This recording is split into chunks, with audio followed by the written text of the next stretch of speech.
உத்தரப்பிரதேச மாநிலம் பிரயாக்ராஜில் கோலாகலமாக நடந்து முடிஞ்சுது மகா கும்பமேளா. மகா கும்பமேளானா என்ன அப்படின்னா, 12 ஆண்டுகளுக்கு ஒரு முறை நடக்கிறது கும்பமேளா. ஆனால் 12வது முறையாக நடைபெறுறது தான் இந்த மகா கும்பமேளா. அப்படின்னா 12 வருஷத்துக்கு ஒரு முறை நடக்கும் கும்பமேளா. அதுபோல் 12வது முறையாக நடக்கிறது மகா கும்பமேளா. அப்படின்னா 12 × 12ன்னு நீங்கள் போட்டிங்கன்னா 144ன்னு வரும்.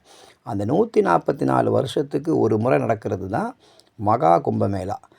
இப்போ 2025ல் இந்த மகா கும்பமேளா நடைபெற்றிருக்கு. இதோட 2169வது வருஷத்தில் தான் இந்த மகா கும்பமேளா நடக்கும். அன்னைக்கு இந்த பதிவை கேட்குற யாருமே, ஏன் இந்த பூமியில் இப்போ வாழ்ந்துக்கிட்டு இருக்க யாருமே அந்த 2169ல் உயிரோடு இருக்க போகிறதில்ல. இன்றைக்கி பிறக்கிற குழந்தைங்க கூட அந்த 2169ல் அவங்க உயிரோடு இருக்க போகிறது கிடையாது. அதனால தான் இது 144 ஆண்டுகளுக்கு ஒரு முறை இந்த மகா கும்பமேளா நடக்கிறதுனால தான் ரொம்பவே பிரசித்தி பெற்றதாக இந்த மகா கும்பமேளா இருக்குது. அதனால தான் பல கோடி மக்கள் அங்கே ஒன்று திரண்டாங்க. இந்த கும்பமேளாவில் கங்கை, யமுனை, சரஸ்வதி இந்த 3 பழமையான நதிகளும் ஒன்று கூடுகிற இடம்தான் திரிவேணி சங்கமம். இந்த திரிவேணி சங்கமத்தில் புனித நீராடுறது வழக்கம். இந்த புனித நீராட்டத்துக்காக தான் மக்கள் எல்லாரும் சாரையாக கூட்டமாக அந்த மகா கும்பமேளாவில் கலந்துக்கிட்டாங்க. சாதாரண கடைக்கோடியில் இருக்கிற ஏழை மனிதன் முதல் கொண்டு அம்பானி வரைக்கும், அம்பானி வீட்டு பிள்ளைங்க வரைக்கும் அந்த மகா கும்பமேளாவில் கலந்துக்கிட்டாங்க. இங்கேருந்து போக முடியாதவங்க கூட ஒரு வித்தியாசமான ஒரு முறையில் அங்கே மகா கும்பமேளாவில் கலந்துக்கிட்டாங்க. அது எப்படிங்கிறத நான் பின்னாடி உங்களுக்கு நான் சொல்கிறேன். இந்த மகா கும்பமேளா ஜனவரி 13ஆம் தேதி ஆரம்பித்து பிப்ரவரி 26ஆம் தேதி வரைக்கும் கிட்டத்தட்ட 45 நாட்கள் நடைபெற்றுச்சு. இந்த மகா கும்பமேளாவில் 66 கோடி மக்கள் இந்த புனித நீராடினாங்க அப்படின்னு தகவலெல்லாம் வெளியாகிருக்கு. இந்த கும்பமேளாவுக்காக திரிவேணி சங்கமத்தில் தற்காலிகமாக ஒரு நகரத்தையே உருவாக்குனாங்க உத்தரப்பிரதேச அரசாங்கம்.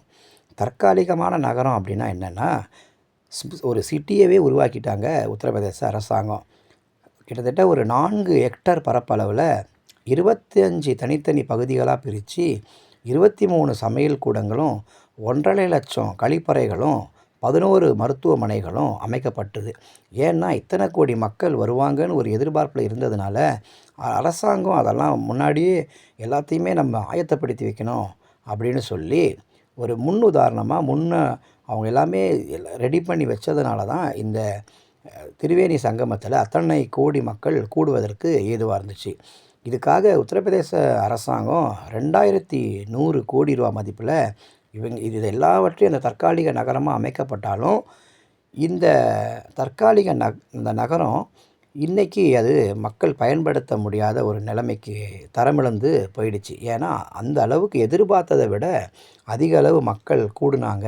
அப்படிங்கிறதுனால அங்கே பயன்படுத்தப்பட்ட கழிவறையாக இருக்கட்டும், மருத்துவமனைகளாக இருக்கட்டும், சமையல் கூடங்களாக இருக்கட்டும், எதுவுமே அங்கே இப்போ அடுத்து அதை பயன்படுத்த முடியாத நிலைமைக்கு தள்ளப்பட்டிருக்கு அங்கே இருக்கக்கூடிய திருவேணியில் இருக்கக்கூடிய அந்த தற்காலிக நகரம். இது ஒரு பக்கம் இருக்க, அரசாங்கம் சார்பில் வழங்கப்பட்ட உதவிகளை விட தனிநபர்கள் அவங்க செஞ்ச உதவிகளை, அவங்க செஞ்ச வியாபாரங்களை தான் இந்த தொகுப்பில் பார்க்க போகிறோம். அப்படி வியாபாரம் செஞ்சு பல மக்கள் லட்சாதிபதிகளாக மாறியிருக்காங்க. இந்த மகா கும்பமேளாவில் எவ்வளோ வியாபாரங்கள் புதுசு புதுசாக நடைபெற்றுது. இந்த வியாபாரங்களில் ஒரு சில வியாபாரங்களை தான் உங்களுக்கு நான் சொல்ல போகிறேன். அது மூலமாக பணம் சம்பாதிச்சவங்க லட்சாதிபதியாக மாறியிருக்காங்க. உத்தரப்பிரதேசத்தை சேர்ந்த ஒரு இளைஞர் ஒருவர் தன்னுடைய காதலி அவங்க கொடுத்த யோசனையின் பேரில் பிரயாக்ராஜ் மக்களுக்கு வேப்பங்குச்சிகளை விற்பனை செய்ய தொடங்கியிருக்காரு. அந்த வியாபாரம் ரொம்பவே சூடு பிடிக்க ஆரம்பிச்சிச்சு. ஏன்னா பிரயாக்ராஜில் குவிகிற மக்கள் எல்லாருமே காலையில் பல் விளக்குறதுக்காக பேஸ்ட்டு கிடைக்குமா, அதாவது பற்பசைகள் கிடைக்குமான்னு சொல்லி தேடி அலைஞ்சு அவங்க அலுத்து போனது தான் மிச்சம். ஏன்னா அங்கே சரியான கடைகள் இல்லாததுனால, அப்படியே கடைகள் இருந்தாலும் அங்கே இருக்கக்கூடிய பேஸ்ட்டு அத்தனை கோடி மக்களுக்கும் பத்தலை. அந்த அளவுக்கு இருந்ததுனால வேப்பங்குச்சிகளை கொண்டு கட்டுக்கட்டாக வெட்டி விற்பனை செஞ்சார் அந்த இளைஞர். அது மூலமாக ஒரு குச்சிக்கு 5 முதல் 10 ரூபா வரைக்கும் வசூலித்தார். இது நாளடைவில் அவருக்கு அந்த 45 நாள்லேயே பல லட்சங்களை அவர் வந்து பார்த்துட்டேன் அப்படின்னு சொல்லி அங்கே தன்னுடைய வியாபாரத்தை பற்றி அவர் அறிவிச்சிருந்தார். சாதாரண வேப்பங்குச்சி விற்றவர் இன்றைக்கி லட்சாதிபதியாக மாறியிருக்காரு அந்த மகா கும்பமேளாவில். கேட்கவே ஆச்சரியமாக தானே இருக்குது. இது மட்டும் இல்லை, அடுத்த வியாபாரமாக செல்ஃபோன் ரீசார்ஜ் பண்ணுற வியாபாரத்தை ஆரம்பிச்சிருக்காங்க அங்கே இருக்கக்கூடிய பொதுமக்கள். இதில் அந்த திரிவேணி சங்கம கரையில் நைட்டு வெளிச்சத்துக்காக தற்காலிகமாக மின்கம்பங்கள்லாம் அமைக்கப்பட்டிருந்தாலும் அந்த மின் பலகைகள் மூலமாக மின்சாரத்தை எடுத்து அதில் சார்ஜர் போடக்கூடிய ஒரு புதிய ஒரு தொழிலையும் தொடங்கியிருந்தார் ஒருவர்.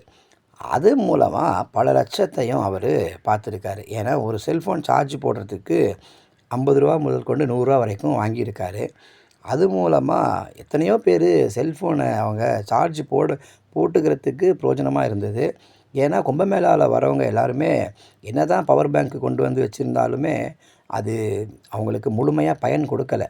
அதனால தான் இவர் அங்கே வச்சுருந்த அந்த ரீசார்ஜ் சென்டரில் எல்லாருமே செல்ஃபோன்களை ரீசார்ஜ் பண்ணதுனால, சார்ஜர் பண்ணதுனால அவர் இன்றைக்கி லட்சாதிபதியாக மாறியிருக்காரு. மக்களும் சொல்கிறாங்க, இவங்க ரீசார்ஜ் இங்கே சார்ஜிங் பாயிண்ட் வைக்கலைன்னா எங்களுக்கு ரொம்ப கஷ்டமாயிரும்.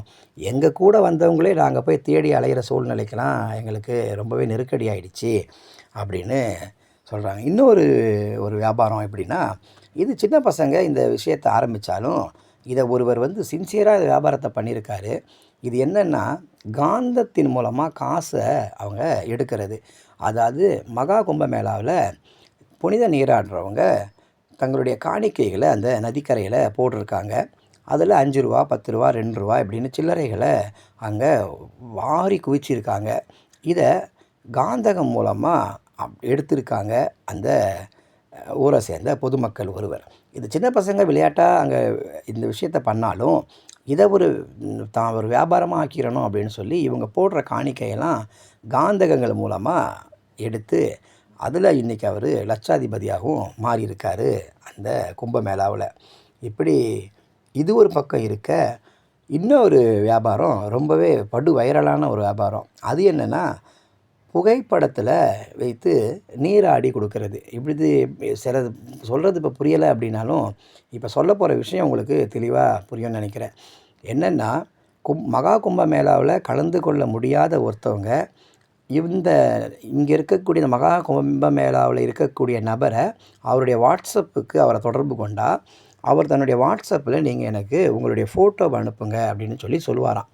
இவர் வாட்ஸ்அப்பில் இங்கே வந்த ஃபோட்டோவை பிரிண்ட்டு போட்டு எடுத்துகிட்டு போய் அதை அந்த நதிக்கரையில் மூழ்கி கொடுப்பாராம். இதுக்கு அவர் 500 ரூபா குறைஞ்சதுலேருந்து வசூலித்து அவங்க இருக்கிற டிஸ்டன்ஸை பொறுத்து அந்த தொகையை அதிகரிச்சிருக்காரு. ஒருவேளை வெளிநாட்டில் இருந்தாங்கன்னா அவங்களுக்கு ஒரு ரேட்டும், இல்லை உள்ளூர்லேயே இருந்தாங்கன்னா அவங்களுக்கு ஒரு ரேட்டும், இல்லை உள்ளூரை தாண்டி வெளி மாநிலங்களில் இருந்தால் அவங்களுக்கு ஒரு ரேட்டு அப்படின்னு சொல்லி அவர் அந்த மகா கும்பமேளாவில் வர முடியாதவங்களுடைய புகைப்படத்தை கொண்டு போய் நினச்சி அவங்களும் புனித நீராடிட்டாங்க அப்படிங்கிற ஒரு சந்தோஷத்தையும் ஒரு மன திருப்தியையும் எங்களுக்கு இது கொடுக்குது அப்படின்னு சொல்லி புகைப்படத்தை அனுப்புனவங்களும் பேட்டியை கொடுத்துருக்காங்க. ஏன்னா 144 வருஷத்துக்கு ஒரு முறை நடக்கிறதுனால அடுத்த முறை நடக்கும்போது நாங்கள் எங்கள் உயிரோடு இருக்க போகிறதில்ல. அதனால் நாங்களும் நேரில் வர முடியல இவ்வளோ கூட்டத்தில். அதனால் எங்கள் புகைப்படத்தையாவது இந்த இடத்துல நீங்கள் நினச்சிங்களே அப்படின்னு சொல்லி இவங்களுக்கு அதில் ஒரு ஆத்ம திருப்தி கிடச்சிருக்கு அப்படின்னு சொல்லி அவங்க இதை சொல்லியிருக்காங்க.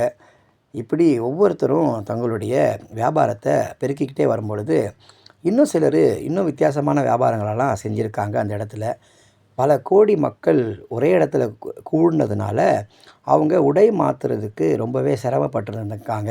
இந்த உடை மாற்றுறது கூட வீடியோலாம் எடுத்து அதை விற்பனை செஞ்சு அதை அதில் பல லட்சங்களையும் கோடிகளையும் குவித்தவங்க. அது மூலமாக பிரச்சனைகள் வந்தது அப்படிங்கிறதெல்லாம் கூட நான் இதுக்கு முன்னாடி இருக்கிற பதிவுகளில் போட்டிருக்கேன்.